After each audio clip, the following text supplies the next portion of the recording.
এই ২১শে বই যাবে পাঠকের ঘরে ঘরে, এই স্লোগানে শতাধিক প্রকাশনী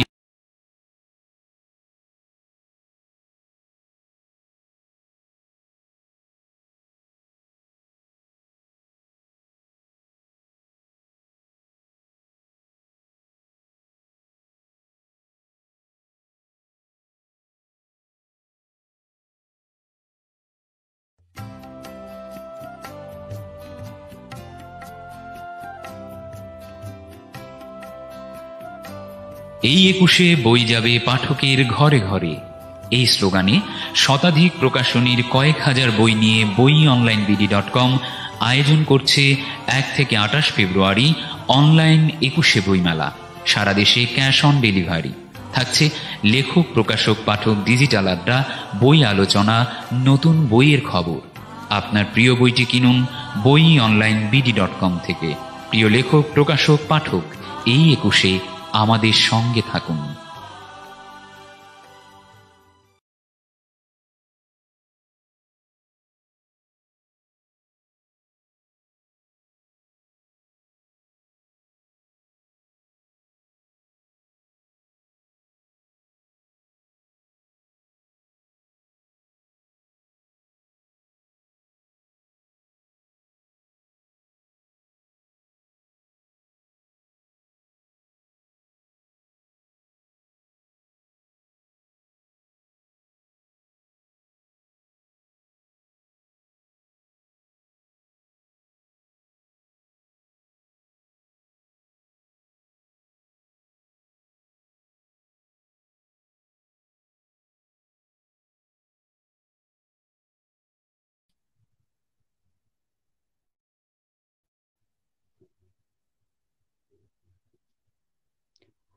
সকলকে স্বাগত জানাচ্ছি boionlinebd.com এর আজকের আয়োজনে।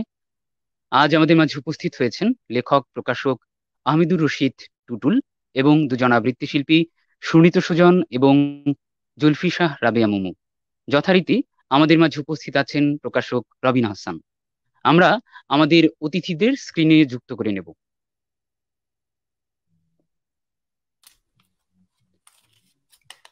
আপনাকে স্বাগত জানাচ্ছি boionlinebd.com এর আজকের আয়োজনে। ধন্যবাদ আমাকে আমন্ত্রণ করার জন্য।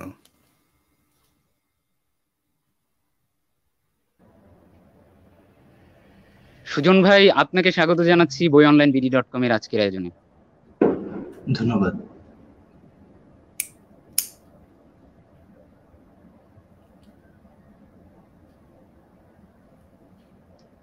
জুলফি শাহ রাবেয়া মুমু, আপনাকেও স্বাগত জানাচ্ছি boionlinebd.com এর আজকের আয়োজনে।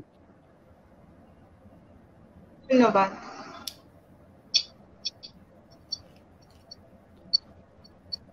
রবিন ভাই, আপনাকেও স্বাগত জানাচ্ছি আজকের আয়োজনে।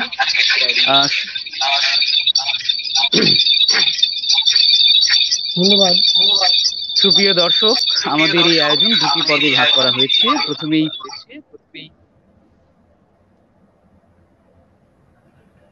প্রথমেই লেখক, প্রকাশক আহমেদুর রশিদ টুটুলের সাথে বই আড্ডায় মেতে উঠবেন প্রকাশক রবিন হাসান। এরপর আমরা আমাদের আমন্ত্রিত আবৃত্তি শিল্পীদের কণ্ঠে ২১শের কবিতার আবৃত্তি শুনব।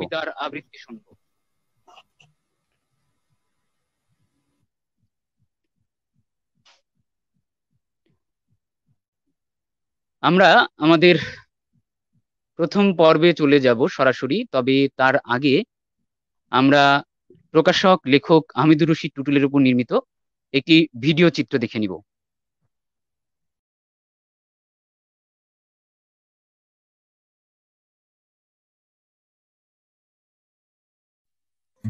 আহমেদুর রশিদ টুটুল বাংলাদেশী প্রকাশক, লেখক। শুদ্ধস্বর প্রকাশনীর স্বত্বাধিকারী তিনি। লিটল ম্যাগাজিন শুদ্ধস্বর থেকে এই প্রকাশনা জগতে আসেন আহমেদুর রশিদ টুটুল। শুদ্ধস্বর বরাবরই তরুণদের বই প্রকাশে জোর দিয়েছে। তাদের স্লোগান মন জোগাতে নয়, মন জাগাতে। শুদ্ধস্বর মুক্তিযুদ্ধের চেতনা পরিপন্থী কুপমন্টুক চিন্তার ধারক কোনো বই প্রকাশ করে না। এ পর্যন্ত শুদ্ধস্বর ৫০০-এর অধিক বই প্রকাশ করেছে। নিজের এই সচেতন এবং মুক্তবুদ্ধির চিন্তা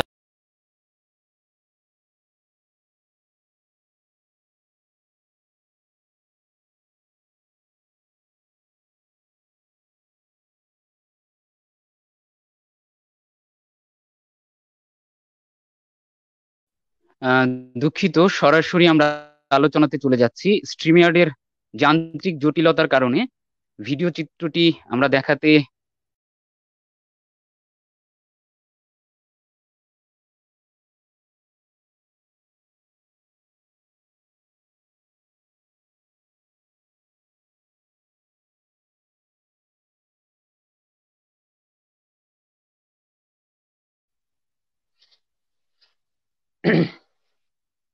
আহমদুর রশিদ টুটুল, আপনি আহমেদুর রশিদ নামে কবিতা লিখতেন এবং টুটুলটা আসলে প্রকাশক পরিচিতির মধ্যে আছে।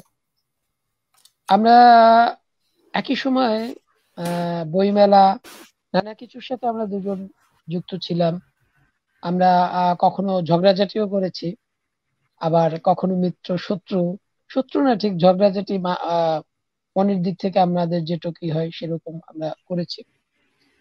আহমেদুর রশিদ টুটুল যখন লালমাটিয়াতে আক্রান্ত হয়, তখন আমি শাহবাগ আজিজ মার্কেট থেকে আহ, ঢাকা মেডিকেলের দিকে যাচ্ছিলাম এবং ঢাকা মেডিকেলের দিকে যাওয়ার পথে আমাদের একজন প্রকাশক বন্ধু ফোন করে জানালো যে আহমদ রশিদ টুটুল আর নেই। শুনে আমি কতক্ষণ রাস্তার মধ্যে বসে পড়লাম এবং এরপর আমি আবার আর এক ধরনের শক্তি সঞ্চার করে আমি চলে গেলাম সেই ঢাকা মেডিকেলের দিকে। এবং ঢাকা মেডিকেলে যাওয়ার পর আমরা দেখলাম যে অ্যাম্বুলেন্সে করে তাকে আনা হলো। সে এক মর্মান্তিক কাহিনী। আমাদের লেখক প্রকাশকদের জীবনে আমরা দেখেছি যে যতগুলো ঘটনা ঘটেছে, এবং সেই একই দিনে একই জায়গায় তিনজন আক্রান্ত হলেন, আরো দুজন লেখক।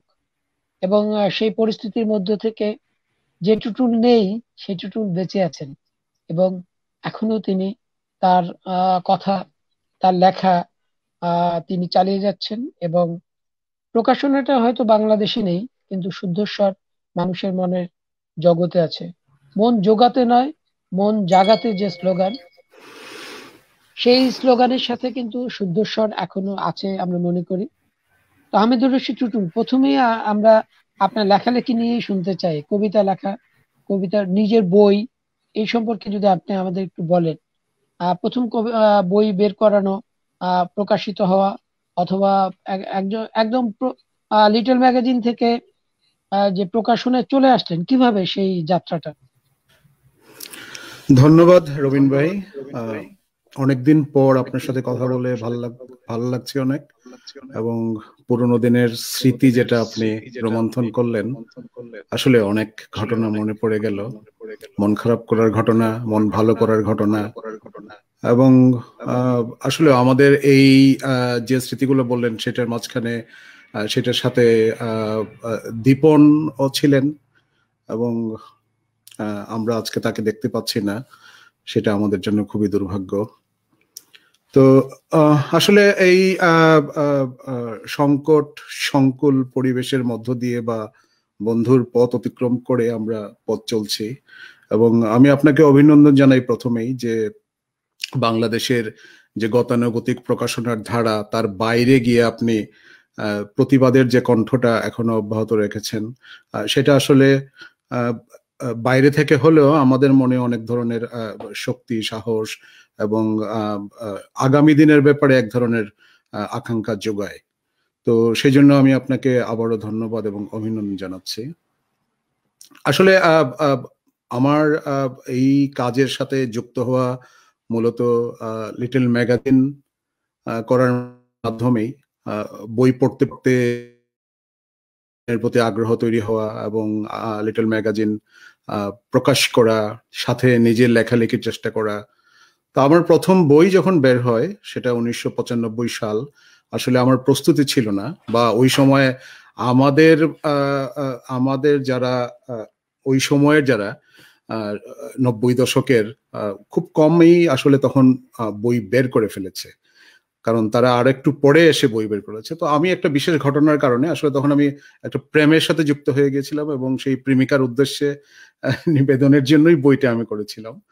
তো পরবর্তীতে যখন আমি আসলে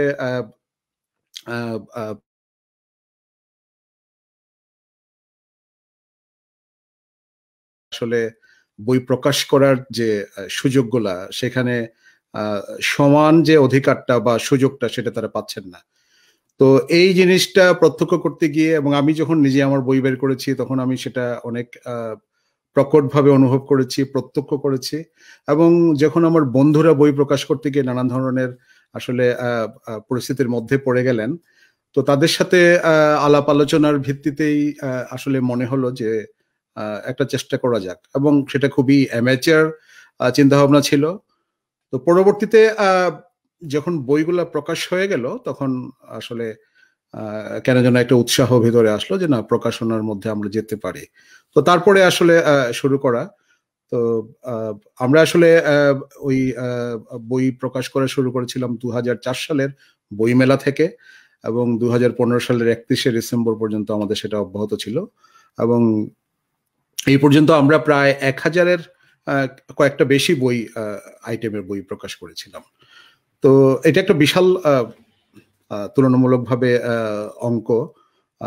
সবগুলো যে খুব ভালো বই ছিল তা না, তবে আমরা চেষ্টা করেছি যথাসাধ্য একটা কমিটমেন্টের ভিতর দিয়ে বই প্রকাশ করতে, এবং সেটা কিছু না কিছু প্রত্যক্ষ হোক বা পরোক্ষ হোক, সেটার কিছু প্রভাব আমরা আসলে তরুণ পাঠক গোষ্ঠীর মধ্যে আমরা সেটা লক্ষ্য করেছি।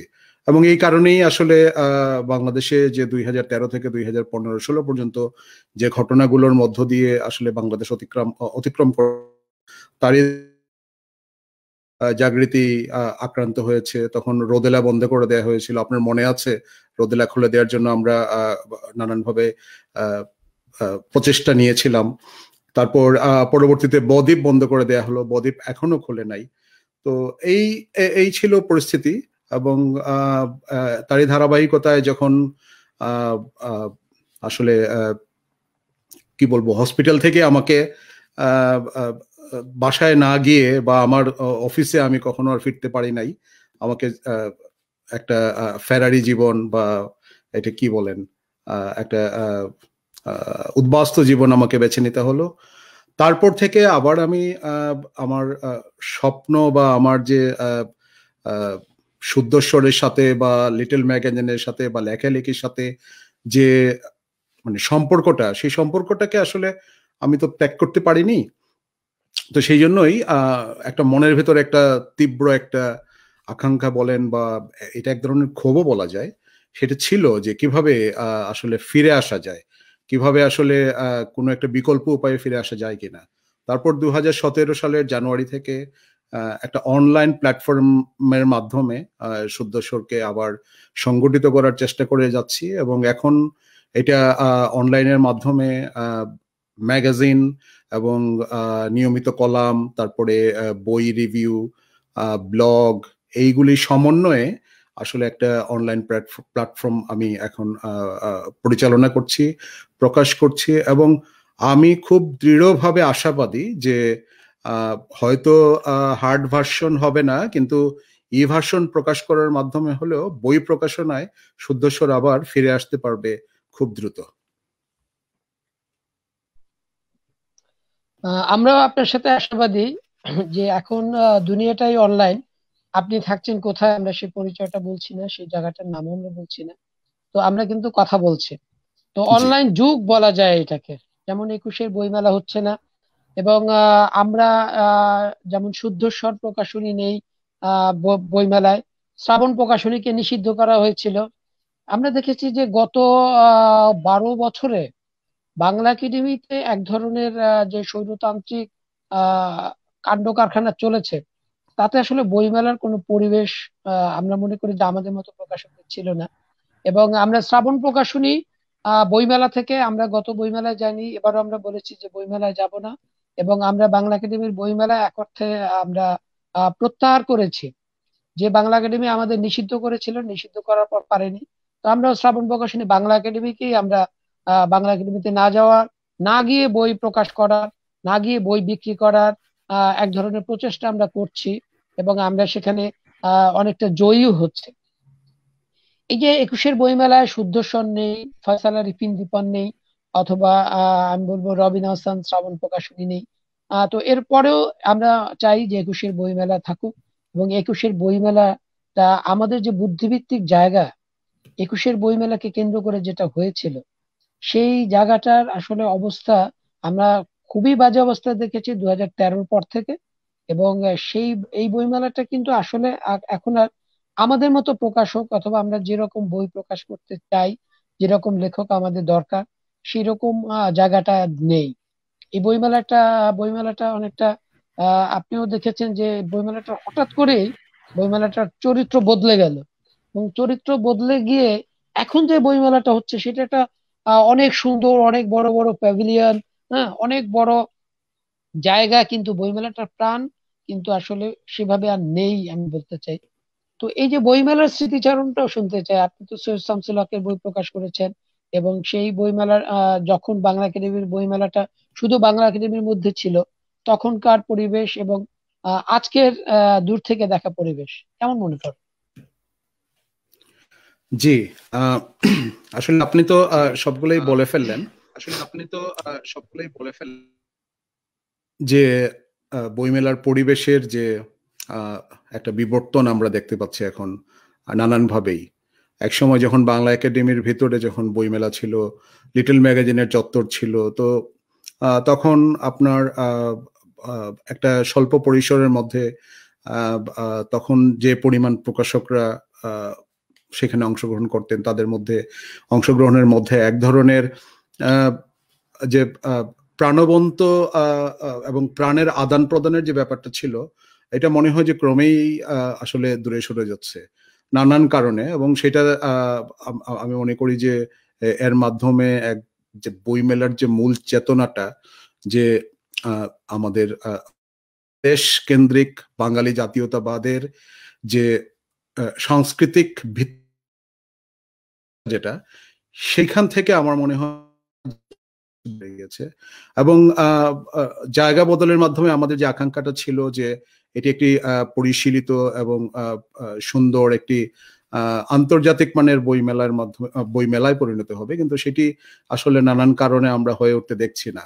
তো এখানে আমার মনে হয় যে এখানে যারা ঊর্ধ্বতন যারা আসলে নিয়ন্ত্রক, যারা, তাদের কমিটমেন্টের একটা ব্যাপার আছে।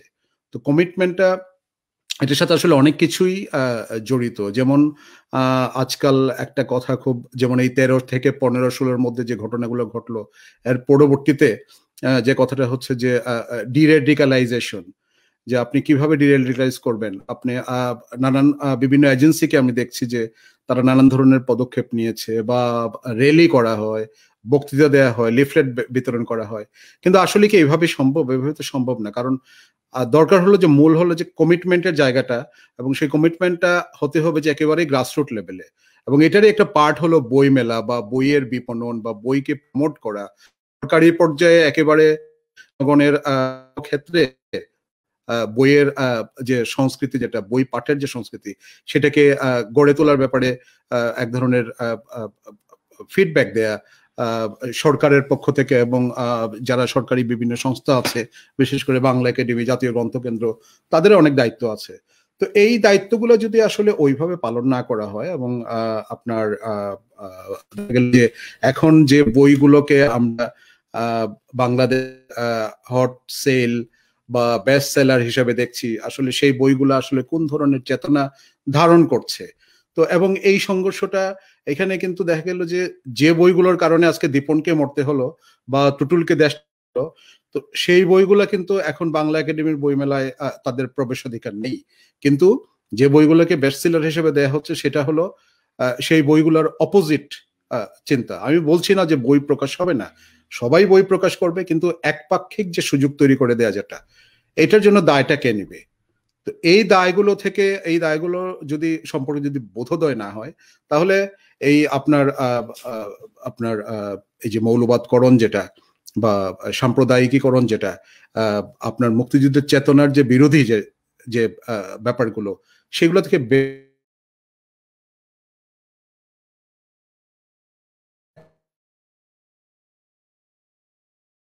একটা নিজস্ব সংস্কৃতিকে এবং বাঙালি প্রগতিশীল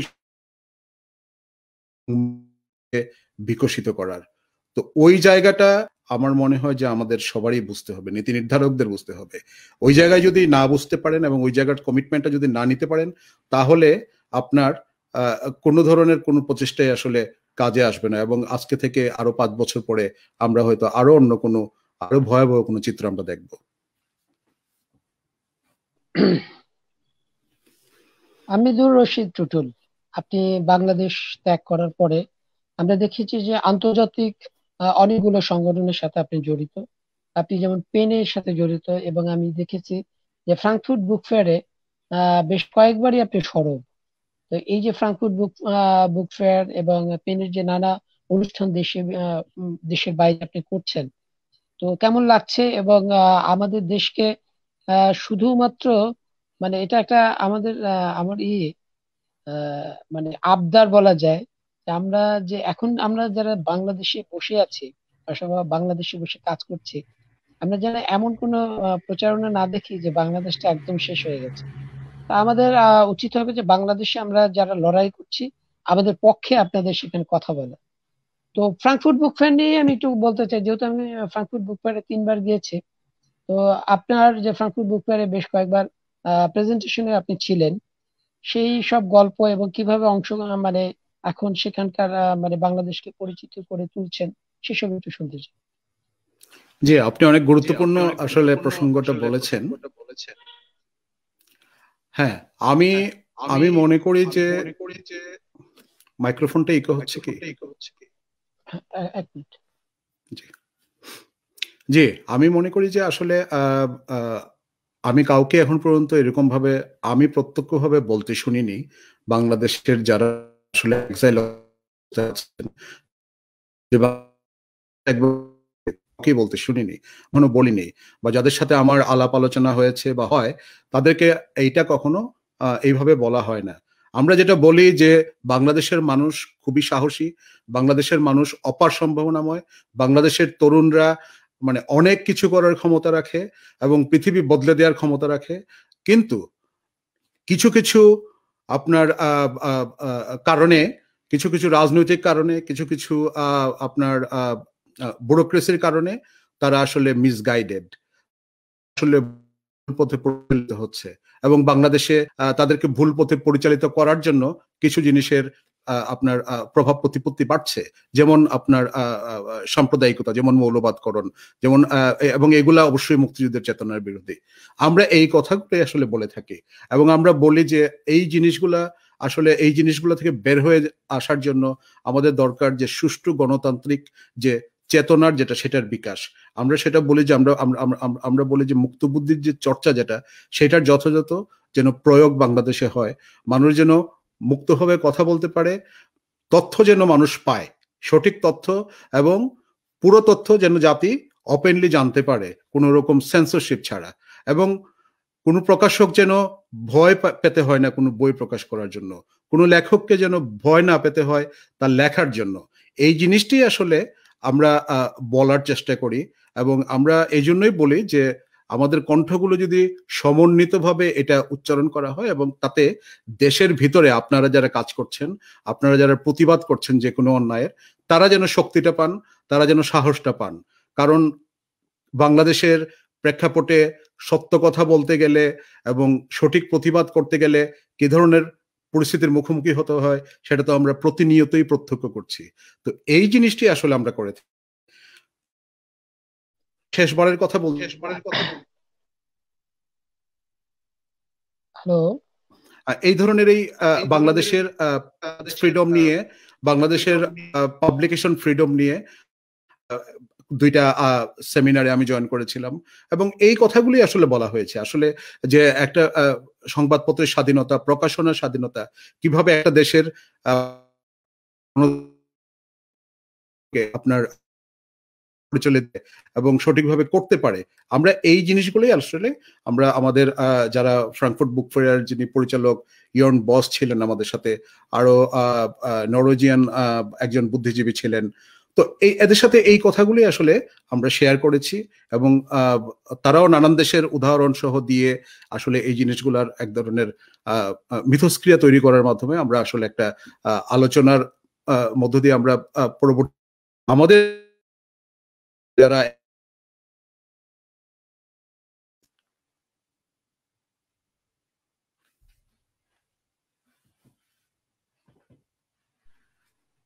জি সম্প্রতি এই একদম পরপরই যে ঘটনাগুলো ঘটেছে, যে দীপন হত্যাকাণ্ডের সাথে যারা জড়িত তাদের ফাঁসির আদেশ দেওয়া হয়েছে। এবং আপনারা দেখেছেন যে গত পরশুদিন 16ই ফেব্রুয়ারি ফেব্রুয়ারি অভিজিৎ রায় হত্যারও বিচার হয়েছে। বিচার মানে কি, রায় দেওয়া হয়েছে। এই যে এত বছর পরে এই পরপর দুটো হত্যাকাণ্ডের রায় দেওয়া, আপনি খুশি? এবং এই হত্যাকাণ্ডের দীপন হত্যা যেদিন ঘটে সেদিন আপনাদের হত্যা করার চেষ্টা করা হয়েছিল। তো এই রায়ে আপনি খুশি অথবা খুশি কিনা সেটা আমরা একটু জানতে চাই যে অপরাধীরা দেশের বাইরে আছে, তাদের জন্য আসলে কি করা যায়, কিভাবে সরকার তাদেরকে দেশে নিয়ে আসতে পারে, এবং এই অপরাধীদের আনার জন্য আসলে সামাজিক আন্দোলনও, মানে বিদেশে থেকে আপনারাও কোনো সাহায্য করতে পারেন কিনা আন্তর্জাতিক মাধ্যমে এই হত্যাকারীদের দেশে ফিরিয়ে আনা এবং বিচারের জন্য। জি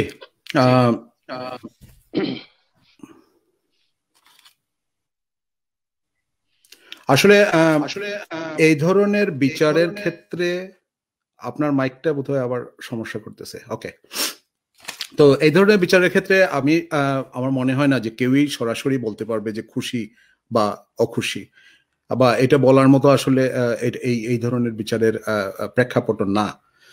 তো আমি যেটা বলতে চাই যে 2015-র 26শে ফেব্রুয়ারি যখন অভিজিৎকে হত্যা করা হলো, এর পরবর্তীতে আমার মনে আছে 2রা মার্চ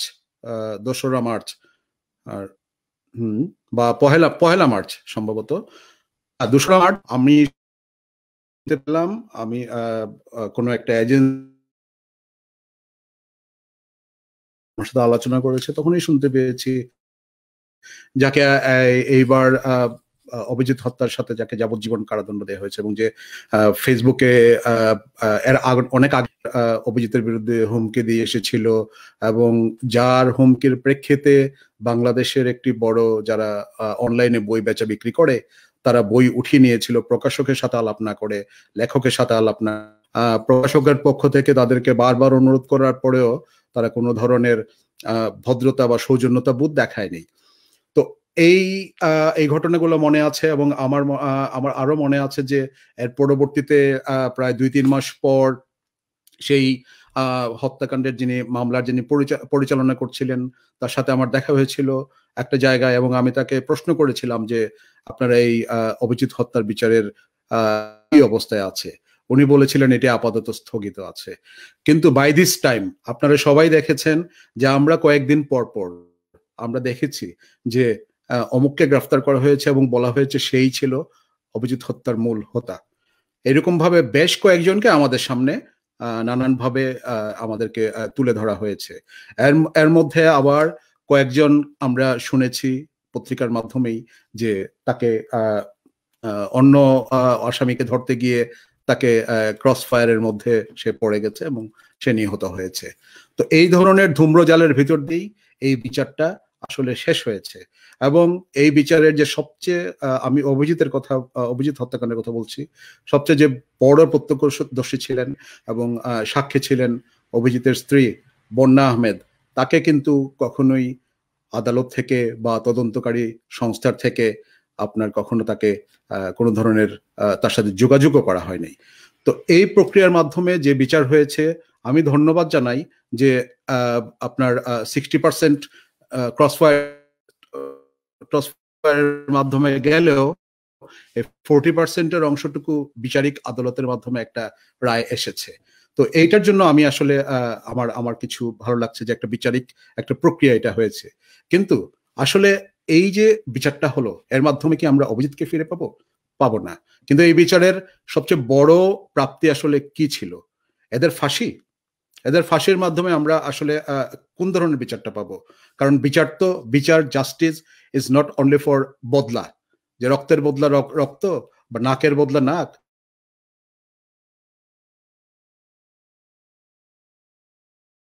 সেটা তো আমরা আসলে এই সময়ে এসে সেটা আমরা ফলো করি না।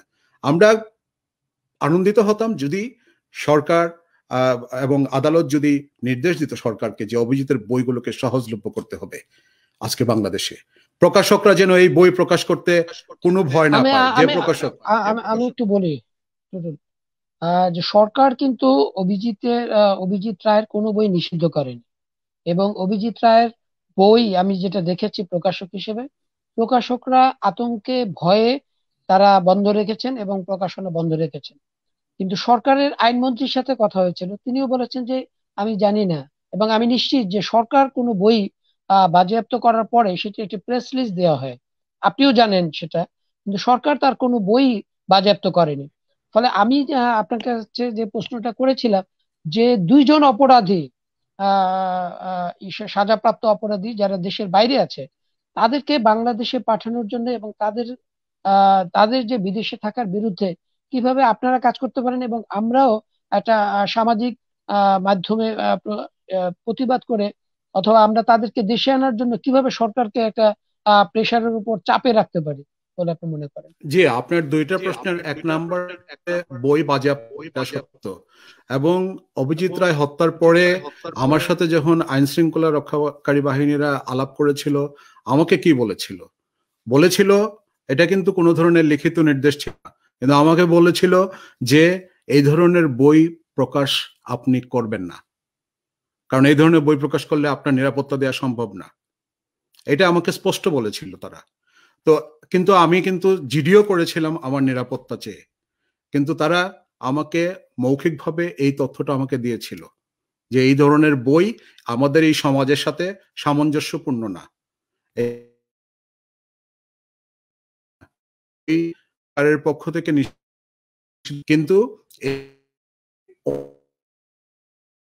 কিন্তু মরতে হয়েছে এবং আমাকে আক্রান্ত হতে হয়েছে।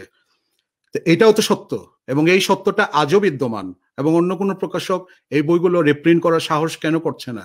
যে এই ধরনের একটা আতঙ্ক থেকেই তো এই জিনিসটি তো আমি বলছি না যে সরকার বাজেয়াপ্ত করেছে সেই বাজেয়াপ্ত তুলে নিক।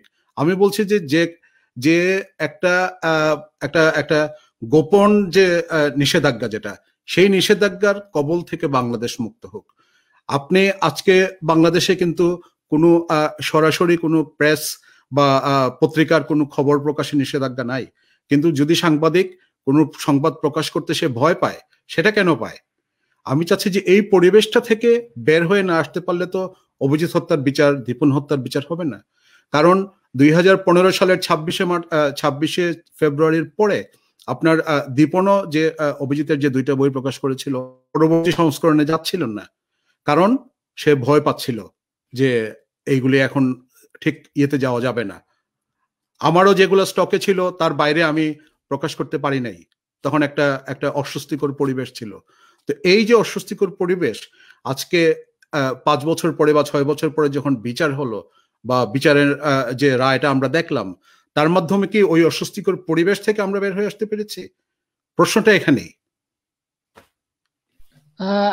আর আরেকটা কথা, 2 নম্বর, জি রবিন ভাই, 2 নম্বর কথা হলো আপনি বলছেন যে 2 জন আসামির দেশের বাইরে আছে। আমরা 2 জন আসামির কথা আপনি যেটা বলছেন হয়তো যে মেজর জিয়া, যেটাকে এই 2013 থেকে 2000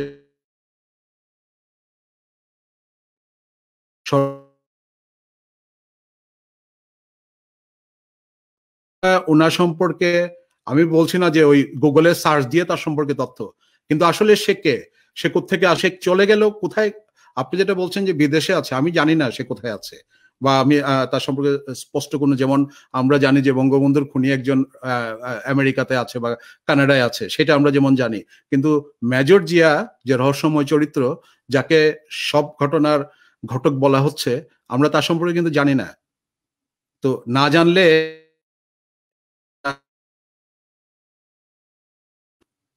এবং তাকে অনেকেই বলা হয়ে থাকে, যারা এই ঘটনাগুলো নিয়ে রিসার্চ করছেন, দেশের বাইরে থেকেও যারা এই ঘটনাগুলো নিয়ে নানান ধরনের রিপোর্টিং করেছেন, তথ্য সংগ্রহ করে,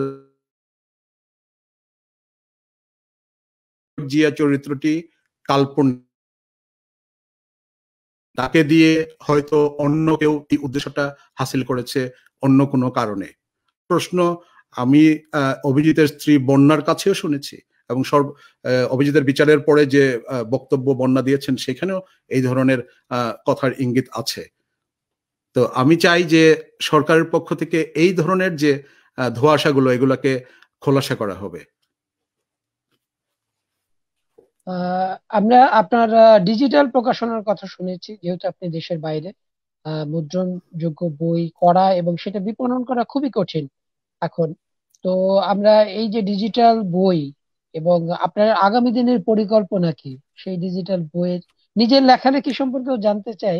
যে এখন একটা আপনি কবিতা লেখার জন্য একটা বড় সময় পাচ্ছেন, কিন্তু সেই কবিতা কি লেখা হচ্ছে? এই কবিতা লিখতে পারছেন কিনা, এবং আগামী দিনে বইয়ের পরিকল্পনা, ডিজিটাল বইয়ের পরিকল্পনা কত দূর, এবং আহ, কি কি বই আসলে করতে চাচ্ছেন? জি, ধন্যবাদ।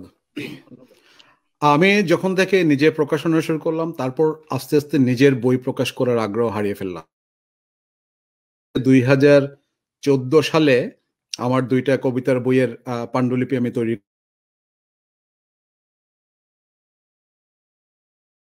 করতে আমি আর যেতে পারিনি।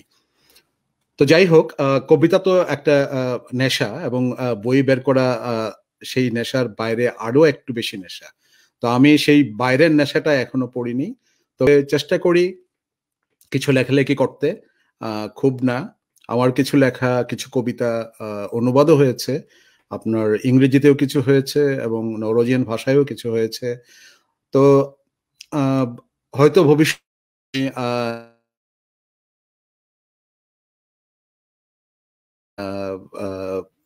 মানে কবিতার বই প্রকাশের ব্যাপারে খুব বেশি একটু আগ্রহী হয়ে উঠি, হয়তো আমার নিজের কিছু বই বের হতে পারে। আর আমি এখন আসলে একটু নন ফিকশন টাইপের লেখা একটু বেশি লিখছি। আমি কয়েকজন গবেষকের সাথে কিছু সহযোগিতামূলক কিছু লেখা আমি লিখছি, এবং আমি যে প্রকাশনার যে চিন্তাটা করছি সেটা এখন আগে যেমন ধরেন কবিতা, গল্প, উপন্যাস এবং প্রবন্ধ এবং অন্যান্য কিছু যেটা একাধারে প্রকাশ করার যে একটা ব্যাপার ছিল,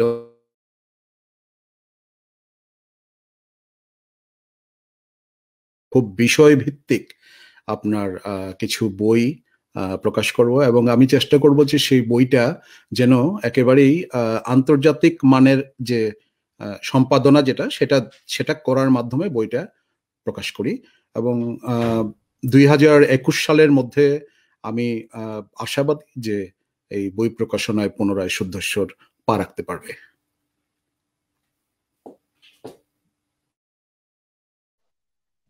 ধন্যবাদ আহমেদ রশিদ টুটুল, আপনি আমাদের সময় দিয়েছেন দেশের বাইরে থেকে অনেক দূর, অনেক অনেক দূর। এবং আপনার সাথেও আমার দেখা মনে হয় এই স্ক্রিনে সরাসরি 6 বছর পরে।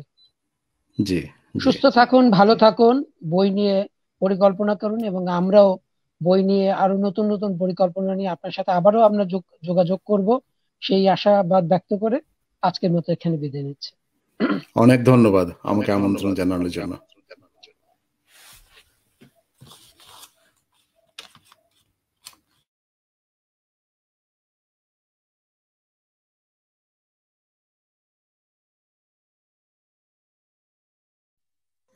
আহমেদুর রশিদ টুটুল বাংলাদেশি প্রকাশক, লেখক। শুদ্ধস্বর প্রকাশনীর স্বত্বাধিকারী তিনি। লিটল ম্যাগাজিন শুদ্ধস্বর থেকে তিনি নিজে সহ আরও এক তরুণ কবির বই প্রকাশ দিয়েই প্রকাশনা জগতে আসেন আহমেদুর রশিদ টুটুল। শুদ্ধস্বর বরাবরই তরুণদের বই প্রকাশে জোর দিয়েছে। তাদের স্লোগান মন জোগাতে নয়, মন জাগাতে। শুদ্ধস্বর মুক্তিযুদ্ধের চেতনা পরিপন্থী কুপমন্টুক চিন্তার ধারক কোনো বই প্রকাশ করে না। এ পর্যন্ত শুদ্ধস্বর 500-এর অধিক বই প্রকাশ করেছে। নিজের এই সচেতন এবং মুক্তবুদ্ধির চিন্তার কারণে উগ্র সাম্প্রদায়িক অপশক্তি তার উপর বর্বরোচিত হামলা চালায়। এরপরেও তিনি দমে যাননি। সচেতন, নির্ভীক এই লেখক আজ আমাদের অতিথি। আমরা boionlinebd.com এই নির্ভীক লেখকের সুস্বাস্থ্য ও দীর্ঘায়ু কামনা করি।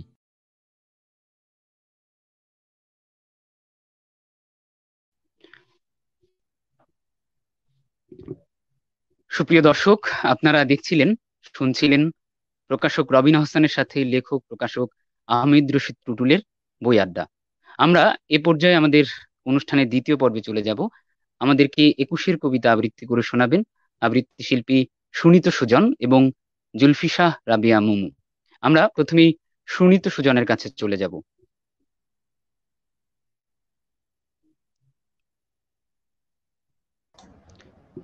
সুজন ভাই আমাদের কি শোনাচ্ছেন? শুরুতেই এটি আসলে দুই ধরনের বিষয়কে বোঝায়, 71 এবং মুক্তিযুদ্ধ কি ভাষা আন্দোলন দুটোতেই এক কথা যারা দেশের জন্য ভাষার জন্য প্রাণ দিয়েছেন তেমন কিছু মানুষের জন্য একটি কবিতা। নিশ্চয়। ওরা আসবে চুপি চুপি, যারা এই দেশটাকে ভালোবেসে দিয়ে গেছে প্রাণ, সব কটা জানালা খুলে দাও না,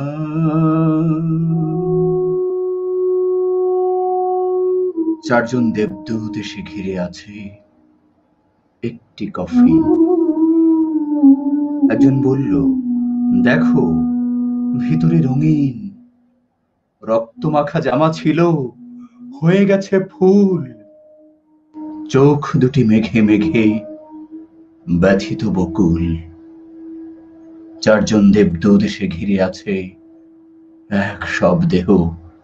একজন বলল, দেখো ভিতরে সন্দেহ, যেমন মানুষ ছিল মানুষটি নাই, মাটির মানচিত্র হয়ে ফুটে আছে তাই। চারজন দেবদূত এসে ঘিরে আছে একটি শরীর। একজন বলল, দেখো ভিতরে কি স্থির, মৃত নয় দেহ নয় দেশ শুয়ে আছে,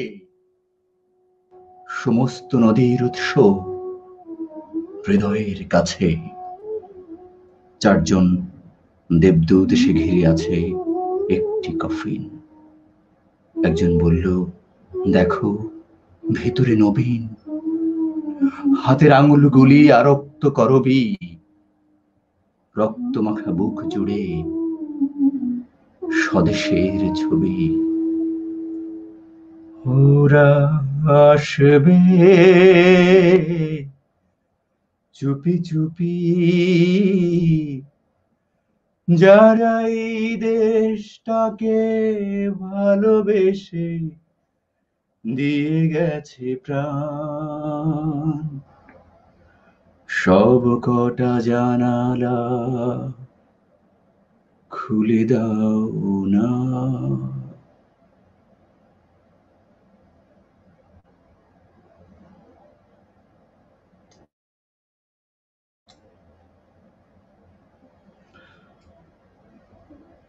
আচ্ছা, আমাদের মনে হয় যে পাপ্পুর নেটওয়ার্কের কোনো যান্ত্রিক সমস্যা হচ্ছে, যে যোগাযোগ ব্যবস্থার।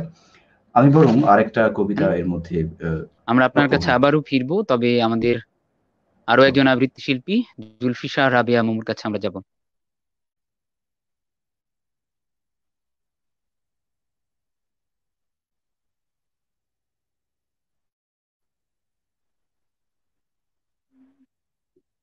হুম হুম হুম হুম নিশ্চয়ই, পড়ুন পড়ুন।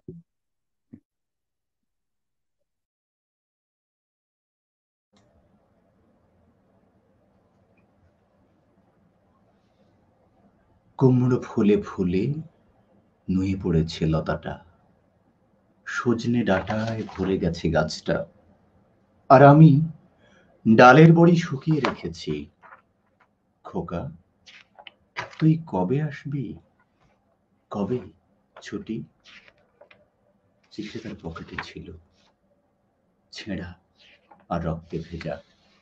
মাগো, ওরা বলে সবার কথা কেড়ে নেবে, তোমার কোলে শুয়ে গল্প শুনতে দেবে না। বলো মা, তাই কি হয়? তাই তো আমার দেরি হচ্ছে, তোমার জন্য কথার ঝুড়ি নিয়ে তবেই না বাড়ি ফিরবো। লক্ষ্মী মা, রাগ করে না, মাত্র তো আর কটা দিন, পাগল ছেলে। মা পড়ে আর হাসে। তোর উপরে রাগ করতে পারি? নারকেলের চিড়ে কোটে, উড়কি ধানের মুড়কি ভাজে, এটা সেটা আর কত কি। তার খোকা যে বাড়ি ফিরবে, ক্লান্ত খোকা।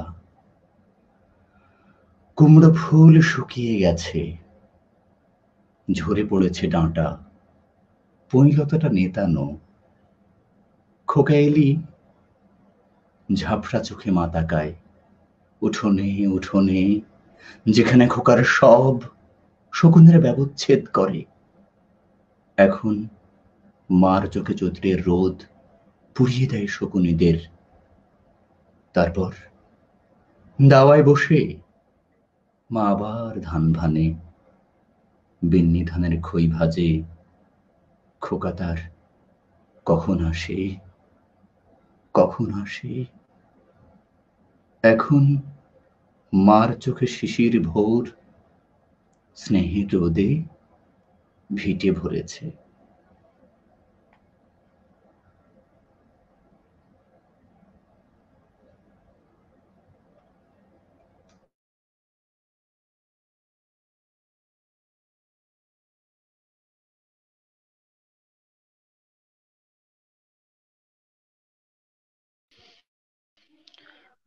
অসংখ্য ধন্যবাদ সুজন ভাই, চমৎকার পড়েছেন। আমরা আমাদের আরো একজন আবৃত্তি শিল্পী জুলফিশাহ রাবেয়া মমুর কাছে যাব। আপনার কাছে আমরা আবার ফিরে আসবো।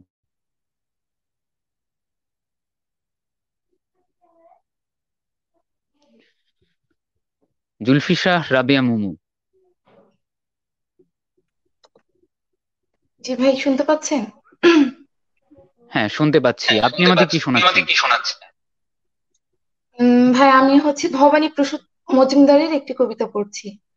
হুম, আমার নিশ্চয়ই। এখানে হচ্ছে যান্ত্রিক মানে গোলযোগ হচ্ছে কিছুটা।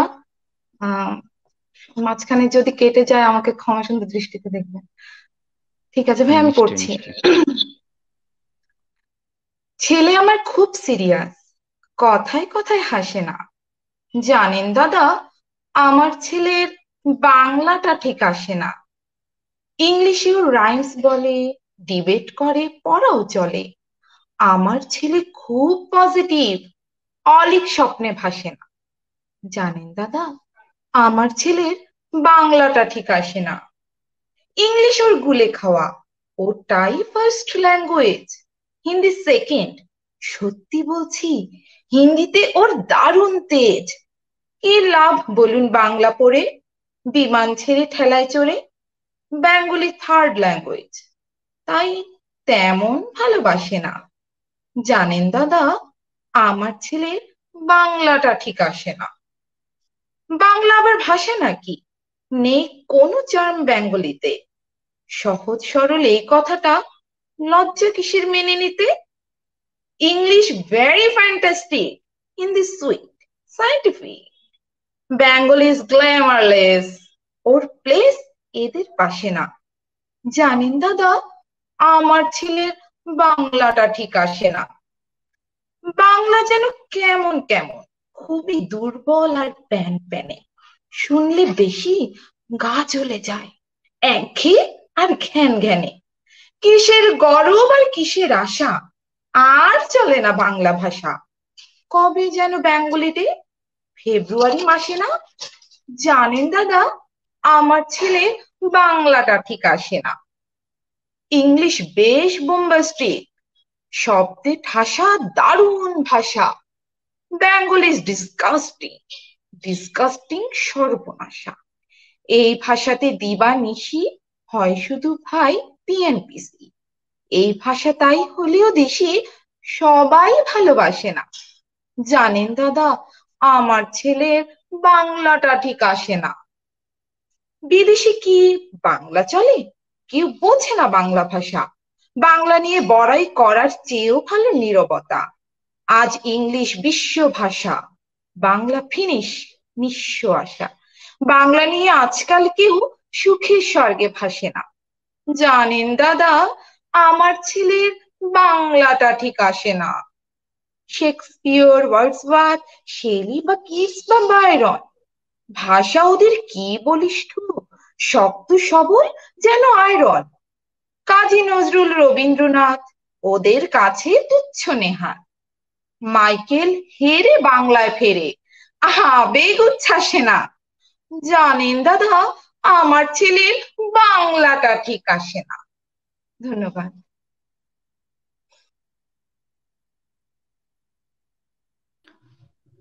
তোমাকে ধন্যবাদ মোমো, খুব সুন্দর পড়েছো। এবং তোমার কাছে আমরা আরো একটা কবিতা শুনে নিতে চাই, এরপরে আমরা সুজন ভাইয়ের কাছে যাব। পড়ছি কবি আল মাহমুদের একটি কবিতা, 21 কবিতা। ফেব্রুয়ারির 21 তারিখ, দুপুর বেলা ওয়াক্ত। বৃষ্টি নামে, বৃষ্টি কোথা, বরকতে এর রক্ত। হাজার যুগের সূর্য তাপে জ্বলবে এমন লাল যে, সেই লোহিতেই লাল হয়েছে কৃষ্ণচূড়ার ডাল যে। প্রভাত ফেরির মিছিল যাবে, ছড়াও ফুলের বন্যা।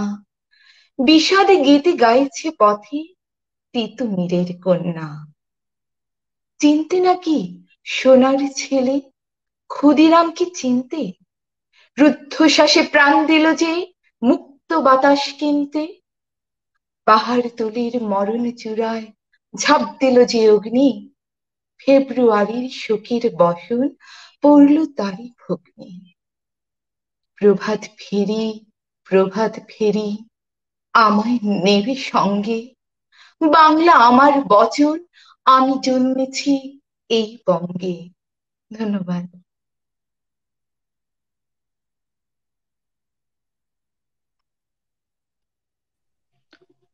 তোমাকে ধন্যবাদ মোমো, খুবই পরিচিত একটি বিখ্যাত কবিতা, খুব ভালো করেছো। সুপ্রিয় দর্শক যারা শুনছেন তাদেরকে অসংখ্য ধন্যবাদ। আমাদের আবৃত্তি শিল্পী মোমো নেটওয়ার্ক জনিত সমস্যার কথা বলছিলেন। আসলে যান্ত্রিক গোলযোগের বিষয়টি থেকেই যায় অনলাইন প্রোগ্রামগুলোতে, এবং আমিও সেই সমস্যায় অনেকটাই আছি।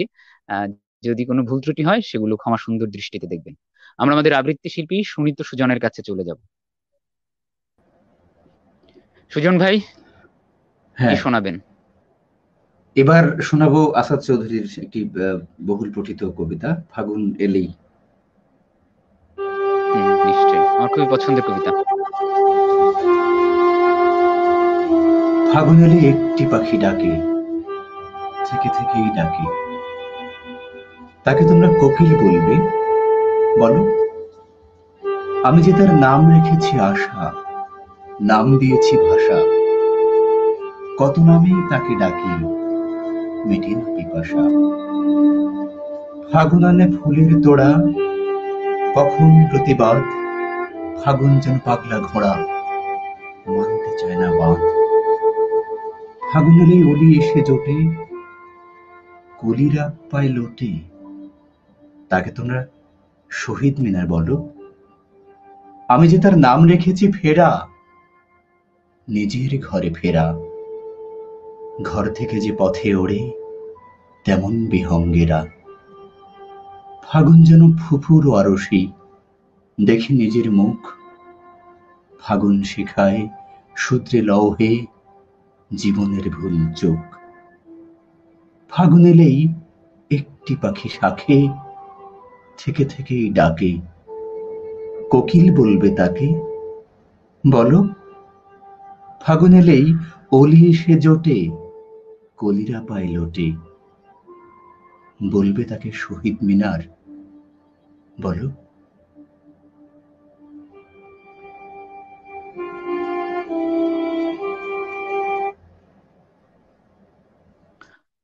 অসংখ্য ধন্যবাদ সুজন ভাই, পরিচিত একটি কবিতা, খুবই ভালো পড়েছেন। আমরা মোমোর কাছে চলে যাব। মোমো আমাদের কি শোনায়? মোমো, আপনি কি শোনাচ্ছেন এখন?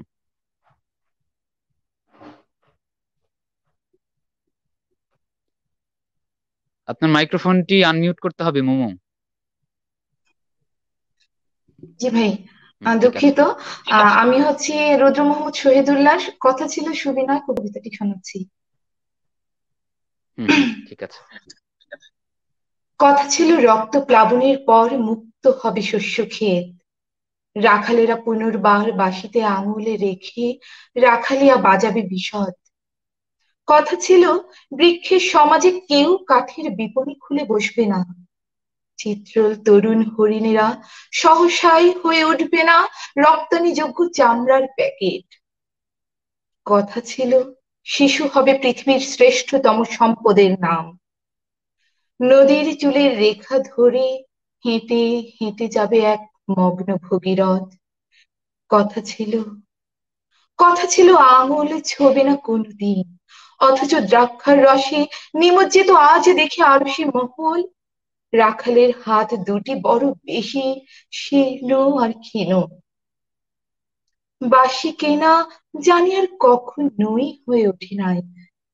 কথা ছিল চিল ডাকা নদীর কিনারে একদিন ফিরে যাব, একদিন বটবৃক্ষের ছায়ার নিচে জড়ো হব সহজিয়া বাউলেরা, তাদের মায়াবী আঙুলের টোকা ঢেউ তুলবে একতারায়।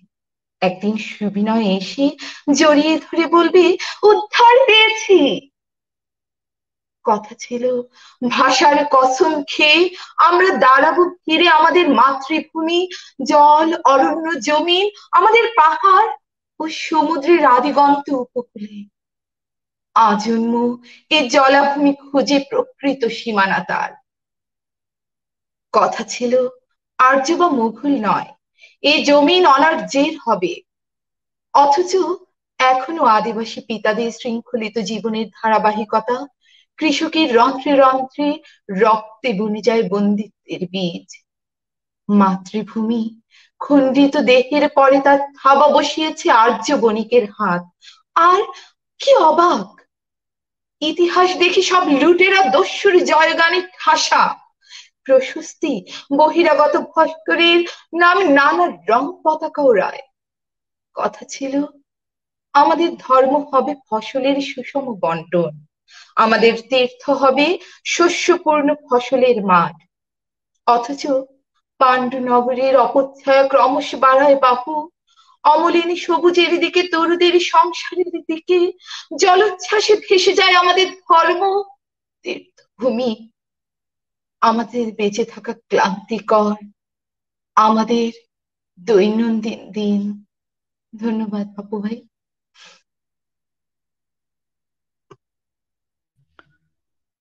ধন্যবাদ মোমো। আমরা হয়তো আরো একটি করে কবিতা শুনতে পারবো। আমরা আপনার কাছে আবারও ফিরবো এবং আমরা একসাথে বিদায় নেব। আমরা আমাদের আরো একজন আবৃত্তি শিল্পী সুজন ভাইয়ের কাছে চলে যাব। সুজন ভাই, আপনার শেষ পরিবেশনা আমরা কি শুনতে পারি? আচ্ছা, এটাও একুশের, যেহেতু একুশের কবিতাই হচ্ছে। হ্যাঁ, নিশ্চয়ই একুশের কবিতাই।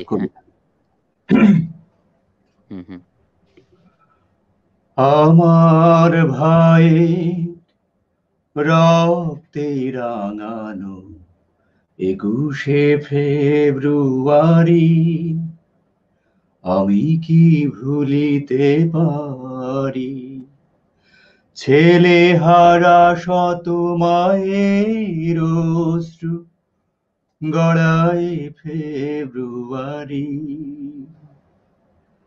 আমি কি ভুলিতে পারি।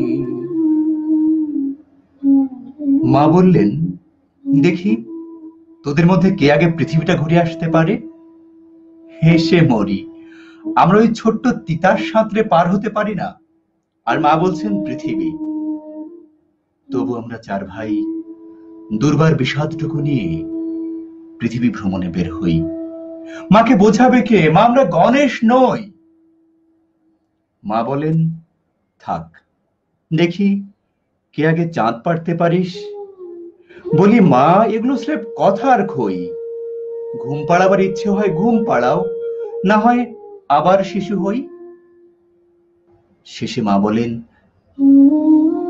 গত রাতে আমার কথাই যে চুরি হয়ে গেল।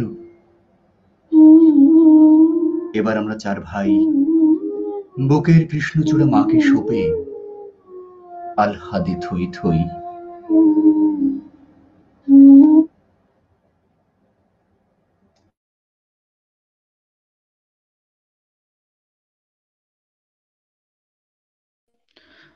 ধন্যবাদ সুজন ভাই। আমরা বিদায় নেব। আমাদের আবৃত্তি শিল্পী মোমো হয়তো যান্ত্রিক জটিলতায় পড়েছেন।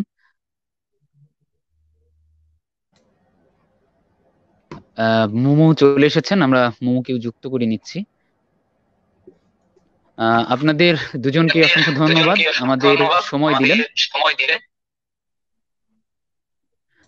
আপনাদের যদি কিছু বলার থাকে দুজনই, প্রথমে আমি সুজন ভাইয়ের কাছে যাব। সেটা হচ্ছে যে বই অনলাইনকে ধন্যবাদ রবিন হাসান ভাই, এবং পাপ্পু তোমাকে ধন্যবাদ এই যে একটি মহৎ উদ্যোগ এবং আয়োজনে আমাকে যুক্ত করবার জন্য। এবং আমি তো মোমোর কবিতা শুনলাম, বেশ ভালো পড়েছে, ও অন্তত আমার চেয়ে ভালো পড়েছে এতটুকু বলতে পারি।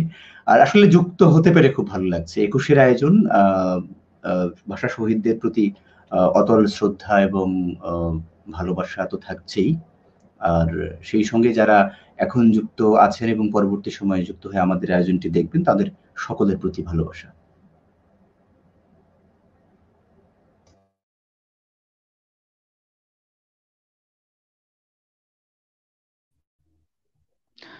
আমরা মোমোর কাছে চলে যাব। মোমো, তোমার শেষ মন্তব্য, শেষ বক্তব্য যদি জানি আমরা। অসংখ্য ধন্যবাদ বই অনলাইন বিডিকে আর এই আয়োজনকে। আসলে এবার হচ্ছে বইমেলা খুবই মিস করছিলাম। বইমেলা যাওয়া হচ্ছিল না, কোনো কবিতা পড়া হচ্ছিল না, কোনো অনুষ্ঠান হচ্ছিল না। তো এরকম একটা অনুষ্ঠানে যুক্ত হতে পেরে আসলে আমি খুবই খুশি এবং গর্বিত। আর সুজন ভাই বললেন যে আমার কবিতা খুবই ভালো লেগেছে, এতেও আমি খুব খুশি যে সুজন ভাই এত সুন্দর একটা মন্তব্য করেছেন। আর সুজন ভাই, আমি আপনার অনেক বড় একজন ভক্ত, আমি আপনার কবিতা শুনি, আপনিও খুব ভালো করেছেন। আর পাপু ভাইয়ের কথা কি বলবো, পাপু ভাইকে তো অনেক ভালোবাসি। আর এখানে যারা যুক্ত আছেন সবাইকে আমার সালাম, ধন্যবাদ।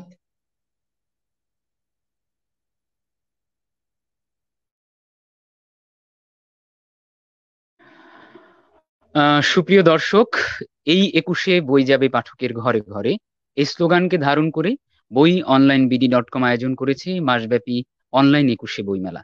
সেই বইমেলা উপলক্ষে প্রতিদিন রাতে হচ্ছে লেখক প্রকাশক পাঠক আড্ডা। বই আড্ডায় মিলিত হচ্ছেন একজন লেখকের সাথে প্রকাশক রবিন হাসান। প্রতিদিনের মতো আজ আমাদের সাথে অনেক দর্শক শ্রোতা যারা ছিলেন তাদেরকে, আপনাদের সকলকে অসংখ্য ধন্যবাদ জানাই, এবং আগামী পর্বগুলোতেও আপনারা আমাদের সাথে থাকবেন সেই কামনা করি। আপনার প্রিয় বইটি বই অনলাইন BD.com থেকে সংগ্রহ করুন। আমরা বিদায় নেব আজকের মতো। আমাদের অতিথি যারা ছিলেন তাদেরকে অসংখ্য ধন্যবাদ জানাচ্ছি। বিদায় নিচ্ছি। শুভরাত্রি।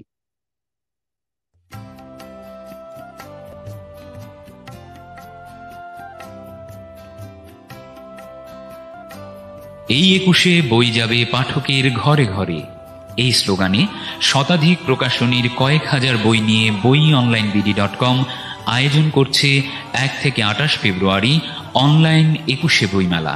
সারা দেশে ক্যাশ অন ডেলিভারি থাকছে।